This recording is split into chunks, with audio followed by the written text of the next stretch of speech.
Hello everyone. Welcome to the St. Peter's Law Academy. I'm Sumit Pawar and today we are going to discuss a judgment of the Allahabad High Court relating to the integrity, ईमानदारी. ठीक है. और ये शब्द जो ईमानदारी का जो शब्द है इसका बड़ा इंपॉर्टेंस स्पेशली वैसे तो हर जगह है. आप लाइफ में जब भी आप आगे बढ़ते हैं, ठीक है, आप कुछ भी करें, किसी भी फील्ड में जाएं, वहां पर जो इंटीग्रिटी वर्ड है, जो ईमानदारी शब्द है, उसका अपना एक अलग ही इंपॉर्टेंस हो, नो डाउट. बट जब हम इसमें जुडिशरी में बात करें, आज हम बात करने जा रहे हैं जुडिशरी के फील्ड के बारे में और आज का जजमेंट उसी के बारे में है. ठीक है.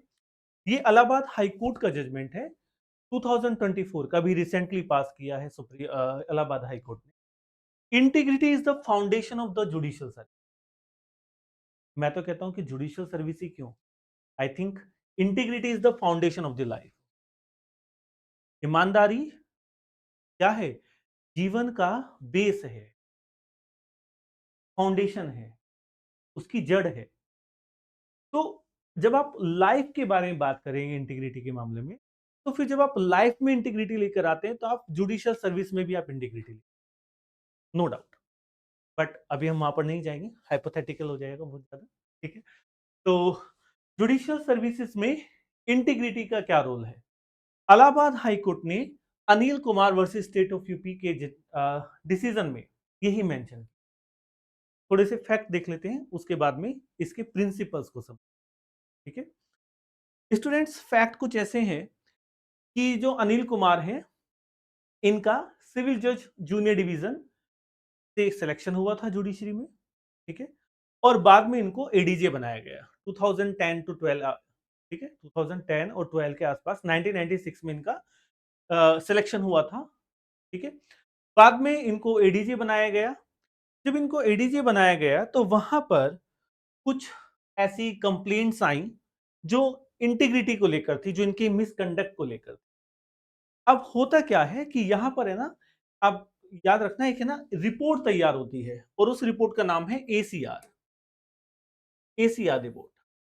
ACR, ACR means annual annual confidential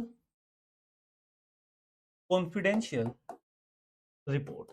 annual confidential report, ACR, annual confidential report. जब बदायूं के डिस्ट्रिक्ट जज ने एसीआर रेडी किया, इनका एनुअल कॉन्फिडेंशियल रिपोर्ट रेडी किया, तो वहां पर उन्होंने इनके मिसकंडक्ट और ये पाया कि इनमें ईमानदारी की कमी है, अ लैक ऑफ इंटीग्रिटी. और बाद में विजिलेंस कमिटी ने इस मामले को देखा. फाइनल डिसीजन ये रहा कि 2021 में अनिल कुमार को कंपलसरी रिटायरमेंट दे दिया. क्या दे दिया गया है? कंपलसरी रिटायरमेंट दे. उसी कंपलसरी रिटायरमेंट को इन्होंने चैलेंज किया था इलाहाबाद हाई कोर्ट, और उसी पिटीशन को रिजेक्ट किया है इलाहाबाद हाई कोर्ट. और बहुत ही खूबसूरत दो प्रिंसिपल्स कोट किए. ठीक है, उन्हें हम आगे डिस्कस करेंगे.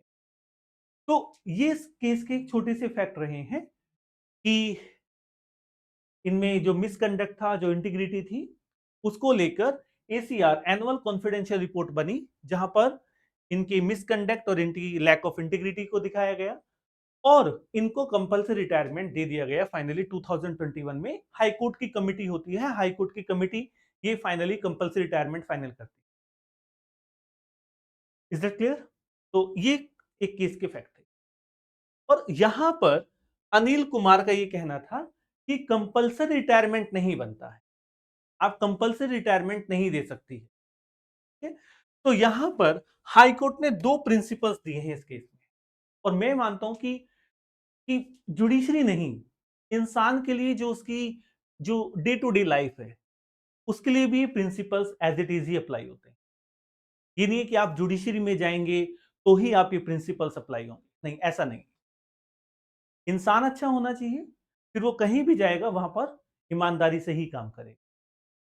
ठीक है. तो अपनी जो लाइफ है, डे टू डे लाइफ है, आप उसमें भी इंटीग्रिटी रखिए. ओके. फर्स्ट प्रिंसिपल के बारे में डिस्कस करें.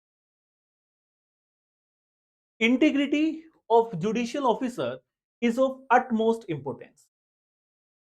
Okay, even a single adverse remark, एक सिंगल एडवर्स रिमार्क, ठीक है, एक आपकी गलती, चाहे फिर एक ही गलती क्यों ना हो, एक single adverse remark on integrity, आपकी जो ईमानदारी है, can be the basis of compulsory retirement, वो भी आधार बन सकता है कंपल्सरी रिटायरमेंट। बात समझ में आई? एक सिंगल एडवर्स रिमार्क भी इंटीग्रिटी पर जो है, वो रिमार्क जो आपकी ईमानदारी पर लगा है, ठीक है, वो एक धब्बा जो आपकी इंटीग्रिटी पर लगा है, एक सिंगल एलिगेशन भी कंपल्सरी रिटायरमेंट का बेस बनाया जा सकता है।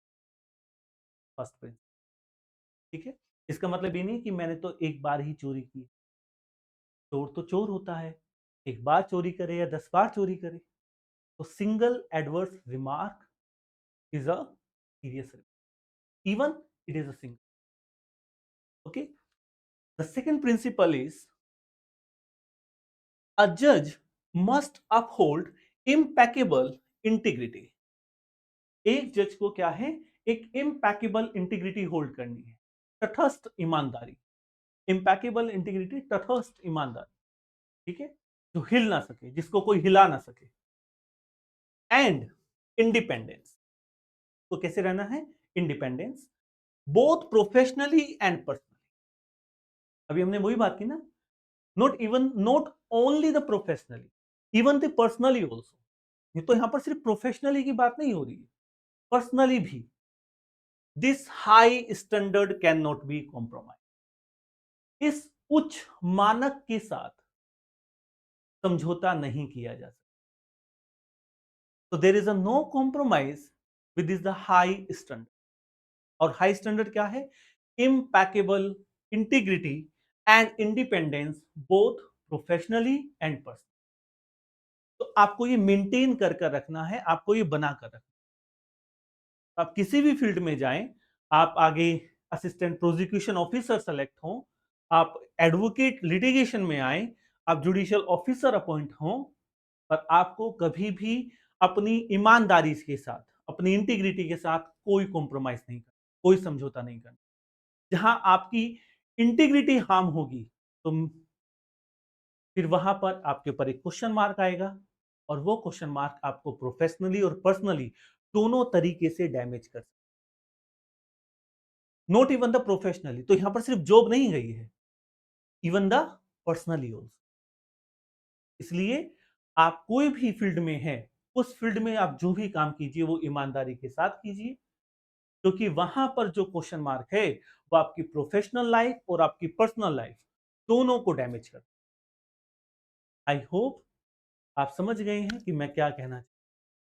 ठीक है, डायरेक्टली बहुत सारी बातें नहीं कही जाती हैं, बट इनडायरेक्टली आप सभी समझदार हैं और आप समझ गए हो। ठीक है, ओके स्टूडेंट्स, तो हम मिलते हैं आपसे अपनी next video. Thank you everyone.